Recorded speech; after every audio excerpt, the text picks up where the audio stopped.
The night I found him, the rain wasn't just falling, it was pouring like the sky itself had shattered.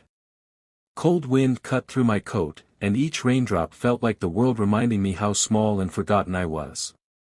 That morning, I had been fired. My rent was overdue, my phone had stopped working, and my fridge was empty. I wasn't just broke, I was breaking. And yet, something in me chose to walk that lonely path in the park that night. Maybe I was looking for silence that could answer my screams. That's when I saw him. He was huddled near a garbage bin, his little body shivering under matted fur. Mud covered him. His ribs showed. He was barely more than a skeleton wrapped in suffering. But his eyes, oh, his eyes, they held 1,000 unsaid stories. Not of pain, but of having accepted it. Of surviving through it. He didn't whimper. He didn't flinch. He just looked at me. And in that gaze, something cracked inside me. The part of me that had become numb, it wept. I knelt, tears mixing with rain. "Hey, you don't deserve this," I whispered. My voice trembled. Not just from cold, but from seeing a reflection of my own loneliness. I wrapped him in my soaked sweater and held him close. That night, I had nothing to give but warmth. And he accepted it like it was the world. I named him Finn. The first few days were chaos. He was scared of loud noises, of doors, of sudden movements. He would hide behind the couch and flinch if I raised my hand, even to pet him. I cried often, realizing how much pain he had endured. But slowly, something beautiful began to bloom. One morning, I woke to find him sleeping curled beside my feet, breathing softly, peacefully. It was the first time he had trusted me enough to sleep that close. My heart broke and healed in the same moment. Finn and I began to build a world, fragile and quiet, where both of us could breathe again. I started waking early, cooking again, laughing again. Because I had someone who waited for me, looked up to me, needed me. And isn't that what we all crave? To be needed.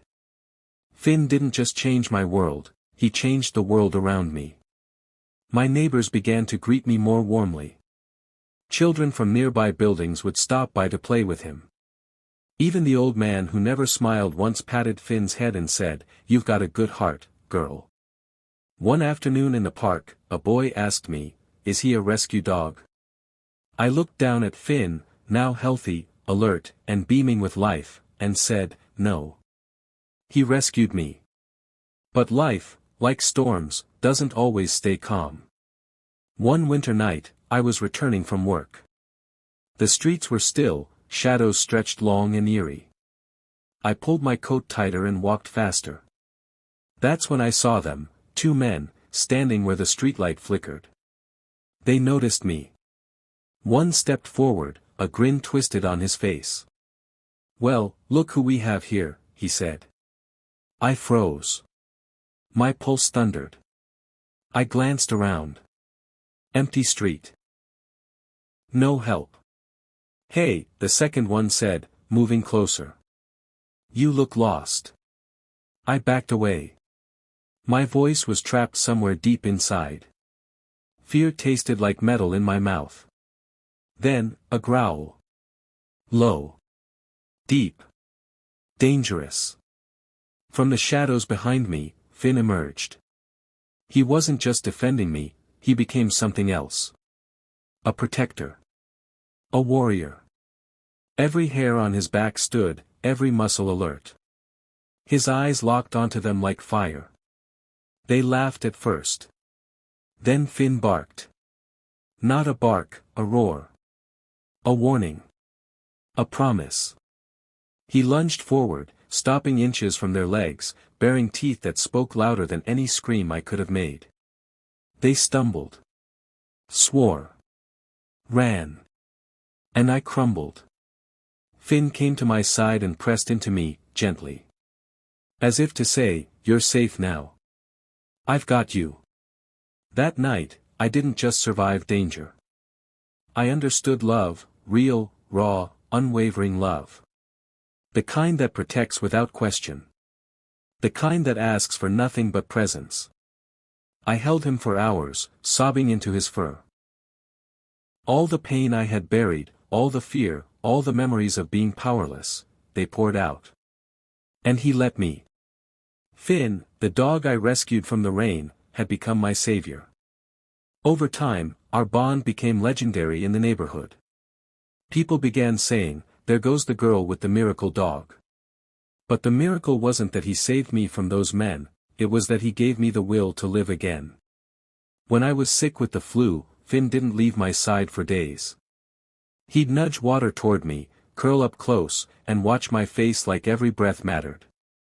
He became my home. We made memories, running under cherry blossoms, dancing in puddles, watching stars while lying on the roof. He'd place his paw on my chest, as if reminding me, "You're alive. And you're loved." And that's the heart of it, isn't it? We look for grand gestures, life-changing events, big miracles. But sometimes, the miracle is a muddy dog in the rain. A soft nudge when you're breaking. A pair of eyes that say, "You matter." The real social message isn't just about adopting animals, it's about choosing compassion, again and again, even when we have nothing. Because in choosing kindness, we don't just save lives, we save our own souls.